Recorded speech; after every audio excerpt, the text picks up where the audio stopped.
오늘 저는 죄를 정복하신 만왕의 왕 예수 그리스도, 그런 제목으로 하나님의 말씀을 전하겠습니다. 자, 예수 그리스도를 누구라고 생각하느냐에 따라서 인생은 완전히 달라지게 됩니다. 자, 내가 지금 만나고 있는 사람이 어떤 사람인가, 그분에 대한 부분을 잘 이해한다면 점점점 사랑과 신뢰가 깊어지겠죠. 인간관계도. 그런데 오늘 만왕의 왕 되신 예수 그리스도, 이분은 정말 어떤 분이시고 어떤 일을 했느냐, 이것을 깊이 생각하는 것은 신앙에 있어서 너무 중요한 이야기입니다. 자, 오늘 이 본문 속에서 몇 가지 진리들을 배울 텐데, 그분은 어떤 분일까? 질병을 정복하신 만왕의 왕이시다. 질병. 이 마태복음 8장에 보면은 문둥병자를 고쳐주시고, 또 백부장의 하인도, 베드로의 장모도, 고생하는 열병으로 힘들어하는 그런 많은 사람들을 다 고치셨다 그랬습니다. 예수 그리스도는 어떤 분일까? 그분은 질병을 정복하신 만왕의 왕이시다. 이 사실을 여러분 믿으시기를 바랍니다. 그리고 하나님 앞에 오늘 또 질병을 정복하신 그분이 나의 마음속에 또 질병으로 고통받는 사람 가운데 임하시기를 주의 이름으로 축원합니다. 또 하나, 그분은 어떤 분일까? 자연을 정복하시고 자연을 다스리시는 분이시다. 마태복음 8장 23절부터 27절에 바람과 바다를 잔잔케 하시는 바로 창조주 하나님으로 자연의 왕이시고 자연을 다스려 가신다 하는 것입니다. 또 하나, 이런 질병이나 자연만 다스리는 분이 아니시고 눈으로 보이지 않는 영적 세계를 다스리는 왕이시다 하는 것을 마태복음 8장 28절부터 39절까지 보여줍니다. 귀신들의 세력, 영적인 세력이죠. 눈으로 볼 수 없습니다. 냄새를 맡을 수도 없죠. 그런데 보면 그 귀신의 세계, 영적 세계를 정복하신 만왕의 왕이시다. 이 악한 귀신들의 세력들, 악한 사단의 세력들을 물리주신 만왕의 왕 되신 예수 그리스도께서 여러분의 삶에도 보이지 않는 많은 영적인 전쟁에도 승리케 하신다는 사실을 믿으시기를 바랍니다. 근데 마태복음 9장에 들어오면 주님은 아주 더 높은 세계, 정복하시는 왕이라는 사실을 보여줍니다. 질병 정도가 아니고 자연 정도가 아니고 귀신의 세력 정도가 아닙니다. 가장 어려운 문제, 도저히 인간의 힘으로 어찌할 수 없는 문제, 그것을 정복하시죠. 오늘 이 본문은 그래서 무엇을 정복할 것일까? 죄를 정복하시는 만왕의 왕 되신 예수 그리스도를 선언하는 것이 오늘 본문의 말씀입니다. 자, 오늘 이 본문의 말씀은 마태복음 9장에도 나오지만 마가복음 2장에도 나오고 누가복음 5장에도 나옵니다. 그러니까 이 마태복음만 읽어서는 이 본문의 진위를, 또 사건의 전개나 상황이나 결과를 정확하게 알 수가 없습니다. 그래서 이제 마가복음이나 누가복음을 다 이 종합을 해봐야 하는 것이죠. 자, 이 종합해보면 이러합니다. 예수님에 대한 소문이 쫙 퍼졌습니다. 그래서 많은 사람들이 모여들지요. 가버나움에 모여듭니다. 그리고 어느 집에 계실 때 사람들이 인산인해 구름대처럼 몰려들었죠. 그 집에는 발 디딜 틈이 없었고 많은 사람들이 가득 차서 예수 그리스도가 전하는 말씀을, 권세 있는 말씀을 듣습니다. 그런데 바리새인과 서기관과 율법사와는 전혀 다른 은혜와 능력의 이 말씀을 듣고 감동 감화를 받고 놀라운 하나님의 임재를 수많은 사람들이 경험을 하고 있는데, 이 집에 갑자기 천장에서 우다탕탕하고 천정이 무너져 내렸습니다. 천정이 뚫리고 줄에서 매단 침상 위에 반신불수의 중풍병자가 예수 그리스도 앞으로 내려오는 거죠. 여러분 어떤 일이 벌어졌을까요? 한참 설교를 하시던 그분이 얼마나 깜짝 놀랐을까? 만약에 지금 여기서 설교를 하고 있는데 이게 천장이 무너져가지고 줄타고 말이죠. 중풍병자가 내려온다고 생각을 해봐요. 어찌 됐겠어요? 집회 끝났겠죠. 설교하는 사람들이 얼마나 당황했을까요? 우리 작은 일을 가지고 당황을 하는데, 자, 천장을 뜯어내고 상을 달아내고 집회가 깨지고 난리가 났습니다. 이건 무례하죠. 무지하기도 하고 거칠은 행동, 감히 평범한 인간으로는 상상할 수 없는 엄청난 소요가 일어나게 된 것이죠. 많은 사람들 비웃고 손가락질을 하고 이런 상황 속에서 이 사건을 대하시는 예수 그리스도의 반응은 어땠을까 하는 것입니다. 자, 마태복음 9장 2절입니다.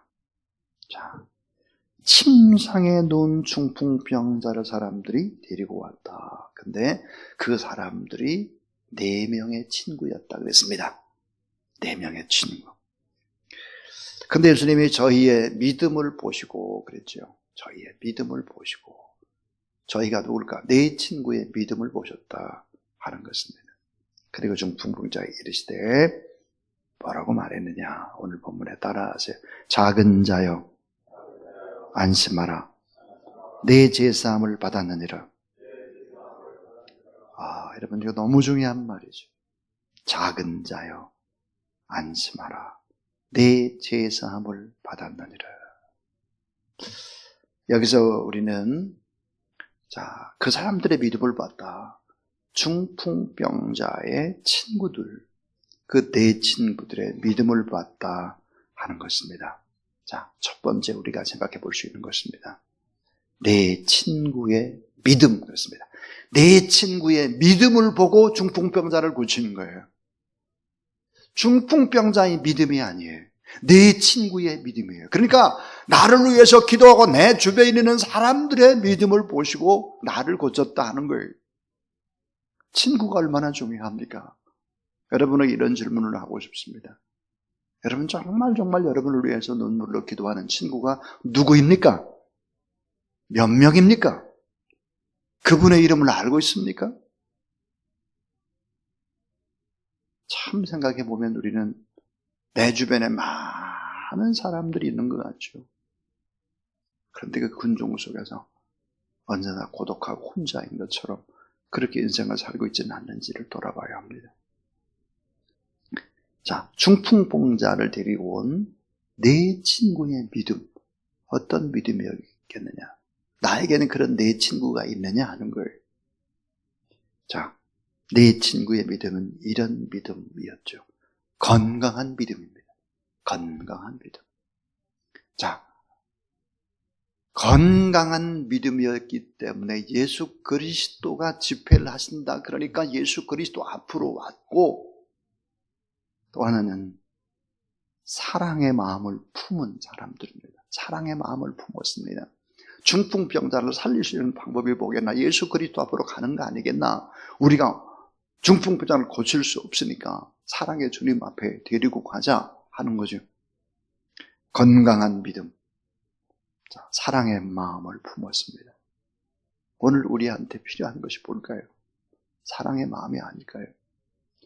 신앙생활을 처음 시작할 때와 지금과 여러분 얼마나 많이 변하고 얼마나 많이 사랑이 더 많아졌습니까? 자, 사랑의 마음을 품은 사람이죠. 중풍병자를 데리고 온 네 사람. 이 사람들은 또 어떤 믿음의 사람이었을까? 장애물을 뚫고 가는 사람입니다. 우리 앞에 장애물이 있으면 그냥 포기하는 게 아니에요. 예수 그리스도 앞에 가야 되겠는데 사람들은 인생이네요. 방법은 어때요? 천장을 뚫는 방법이죠. 물론 가버나움에 있는 집들의 천장이라고 하는 것이 오늘날 이런 집들의 천장과는 사뭇 달랐지만은 그러나 장애물을 뚫고 나갑니다. 또 하나 어떤 믿음이었을까요? 합심하는 믿음입니다. 합심.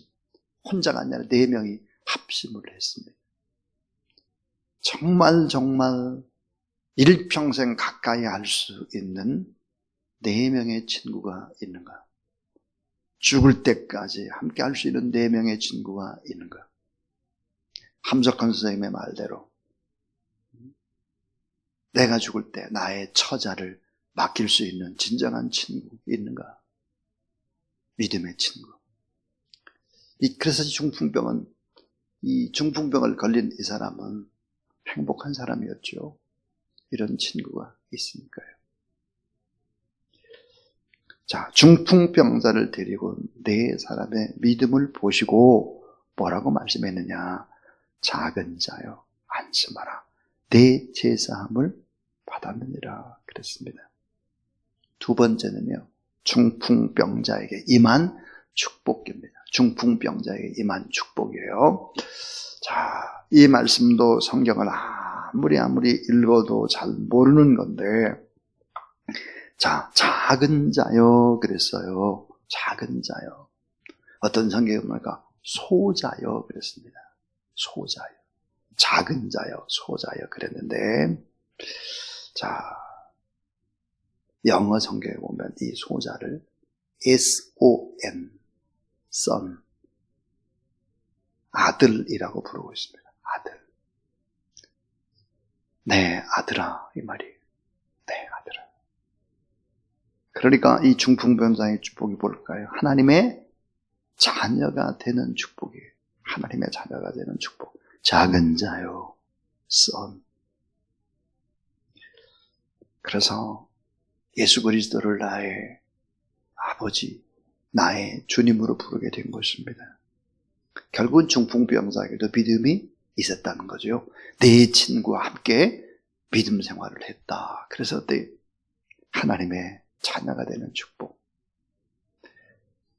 성경에 보면 작은 자여 그런데 어떤 성경에 보니까 my son, 나의 아들아. 그 다음에 보니까 안심하라 그랬습니다. 평안의 축복입니다. 예수 그리스도를 만나보십시오. 참 평안합니다. 세상에 다 변하는 것 같고 세상에 어려움이 많은 것 같고 폭풍 치는 날, 그래서 잠잠할 날이 없는 것 같은데 예수 그리스도를 믿게 되면 참 우리에게 평안함으로, 평안의 왕으로 주님이 임한다는 사실이죠. 평안의 축복입니다. 이 중풍병자의 축복이 또 하나 뭘까요? 죄 사함의 축복입니다. 죄 사함. 자, 내 죄 사함을 받았느니라 그랬습니다. 이 죄 사함의 축복이라는 것은 병을 고치는 축복보다 훨씬 더 어려운 거예요. 죄 사함의 축복입니다. 자, 여러분 하나님의 자녀가 되죠? 평안이 임하죠? 죄 사함을 받죠. 그 다음에 부수적으로 얻는 축복이 뭘까요? 중풍병에서 고침받는 축복이죠. 자, 오늘 이 본문 속에서 이런 놀라운 축복이 임하고 있는데, 자, 이 말씀 속에서 우리는 여기서 끝나는 것이 아니라 이 중풍병자를 통해서 하나님은 어떤 일들을 하나? 위대한 하나님의 영광이 임하기 시작을 합니다. 중풍병자를 통해서. 오늘 하나님 앞에 예배드리는 여러분 통해서 위대한 하나님의 영광이 일어나게 되고 복음이 전거되기를 주의 이름으로 축원합니다. 그래서 이제 마지막 세 번째는 중풍병자에게 임한 영광입니다. 중풍병자에게 어떤 영광이 일어났나, 어떤 기적이 일어났나, 오늘 2월 1일 첫날 예배드리는 우리에게도 이런 영광이 임하기를 주의 이름으로 축원합니다. 어떤 영광일까 하는 거예요. 어떤 영광일까? 6절을 한번 보시죠. 6절, 아까 제가 6절을 다 같이 읽자 그랬는데요. 자, 6절을 읽어보겠습니다. 시작. 그러나 인자가 세상에서 죄를 사하는 권능이 있는 줄을 너희로 알게 하려 하노라 하시고 중풍병자에게 이르실 때 일어나 네 침상을 가지고 집으로 가라 하시니. 자, 아까 제가 마태복음과 마가복음과 누가복음이 다 같은 본문을 다루고 있다 그랬어요. 근데 오늘 이 본문 속에서 중풍병자에게 임한 영광은 뭘까 하는 거예요. 자, 고침을 아까 받았다 그랬는데 고침 받고 참 단계들이 너무 아름답습니다. 자, 보시면, 자, 말씀하실 때, 일어나, 그랬습니다. 일어나는 영광입니다. 중풍병자는 어떻게 되죠? 일어날 수가 없죠. 그저 침상에 붙어서 하는 거예요. 대소변 받아낼 수밖에 없죠. 스스로 먹을 수 없어요. 일어났다는 거예요. 여러분, 예수 그리스도를 만나고 여러분의 삶에 일어나는 영광이 있게 되기를 바랍니다. 일어나는 영광, 잘 때는 영광. 일어나라. 다 죽은 이 중풍자가 침상에 그냥 붙어 있는 거죠. 일어났다는 거예요. 근데 보면 내 침상을 가지고 그랬습니다. 와, 이 침상을 둘러맸다는 거예요. 다른 성경에 보니까 둘러매고 집으로 갔대. 이게 뭘까요? 여러분, 중풍병자에게 있어서 이 침상이라고 하는 것은 뭘까요? 환경을 의미합니다. 환경. 자기가 그 범위 밖을 벗어나지 못했어요. 침상 밖을 벗어나지 못했다고. 그 침상이 그냥 살아가는 환경이었단 말이에요. 예수 그리스도를 만나면 어떤 일들이 벌어지리까? 환경을 극복하는 영광이에요. 예수 그리스도를 정말 진실하게 영접해서 여러분의 삶의 환경도 다 극복하고 나가는 그런 영광이 있게 되기를 주의 이름으로 축원합니다. 예수 그리스도는 그런 분이시죠. 왜? 만왕의 왕이시기 때문이죠. 그분을 진실하게 믿어보십시오. 그분에게 진실하게 예배하십시오. 그분의 말씀에 귀를 기울이십시오. 그분에게 기도해 보십시오. 인생이 바뀔 뿐만 아니라 환경이 다 바뀌는 기적이 일어나게 될 것을 믿습니다. 이런 믿음을 가져야 크리스찬이죠. 이런 믿음. 그 다음 보니까 침상을 가지고 집으로 가라 하시니 그랬습니다. 자, 집으로 갔다라고 하는 것은 무엇을 의미할까? 참 아름다운 행복이 회복된 것인데, 자, 집으로 가는 도중에 어떻게 됐을까요?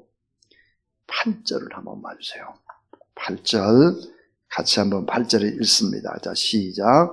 무리가 보고 두려워하며 이런 권능을 사람에게 주신 하나님께 영광을 돌리니라. 집으로만 돌아가는 것이 아니죠. 세 번째는 사람들 앞에 나아가는 영광입니다. 사람들 앞에 나갈 수가 없었잖아요. 걸을 수가 없었는데 사람들 앞에 당당히 나가는 거예요. 나가는 영광. 그리고 주님께 영광을 돌리는 영광입니다. 혼자만 영광을 돌리는 것이 아니에요. 주변의 사람들이 다 와, 주님 살아계시구나. 나도 저 주님을 믿어야 되겠구나. 주님께 영광을 다 같이 돌리는 영광이에요.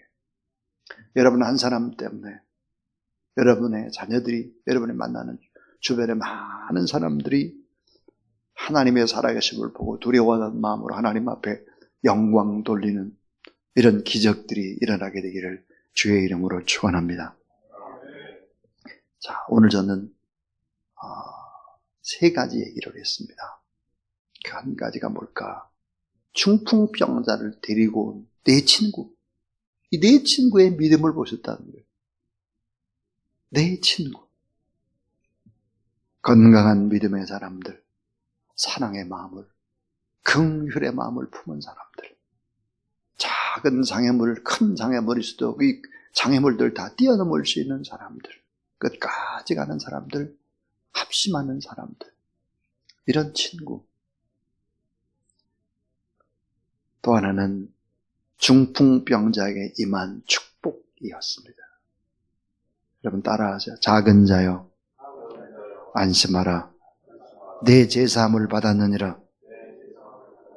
예, 하나님의 자녀가 되는 축복, 그리고 평안함의 축복, 제사함의 축복, 그리고는 덤으로 얻은 병고침의 축복입니다. 이 축복은 이것에서 끝나는 것이 아니었다. 마지막 세 번째는 중풍병자에게 임한 영광과 기적인데, 그것은 바로 일어났다는 것입니다. 일어날 수 없는 사람이 예수 그리스도를 믿으면 일어나는 거죠. 자, 일어날 수 없는 사람이 일어난 증거가 어디 있습니까? 오늘 우리들입니다. 오늘 우리들. 저도 마찬가지입니다. 저는 20대 초에 자살할 수 없이 기도했던 사람입니다. 인생을 살고 싶지 않았기 때문이죠. 근데 예수 그리스도를 진실하게 만나고 일어났습니다. 일어나는 영광. 침상이라는 환경, 그 환경을 극복합니다. 그 환경을 뭐야? 둘러매버렸어요. 둘러매고 집으로 갔습니다. 사람들 앞에 나갔습니다. 그리고 주님께 영광을 돌렸다 그랬습니다. 이런 놀라운 은혜가 2월 한 달 동안 있게 되길 바라고 여러분의 일생 가운데 이런 놀라운 은혜, 놀라운 축복의 기름 부음이 있게 되기를 주의 이름으로 축원합니다.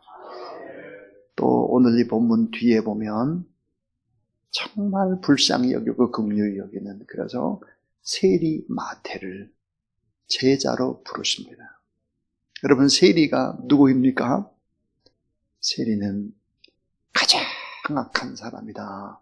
그때 당시. 그래서 세리는 몸을 파는 창녀보다도 더 나쁜 사람, 나라를 팔아먹는 매국노보다도 더 나쁜 사람, 세리라고 생각을 했죠.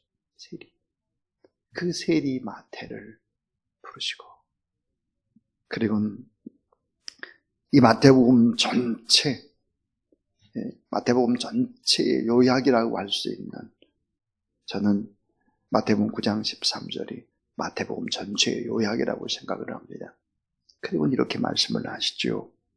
자, 우리 13절을 이제 결론으로 같이 읽고 마치겠습니다. 자, 시작. 너희는 가서 내가 긍휼을 원하고 제사를 원치 아니하라 하신 뜻이 무엇인지를 배우라. 나는 의인을 부르러 온 것이 아니요 죄인을 부르러 왔노라 하시니라.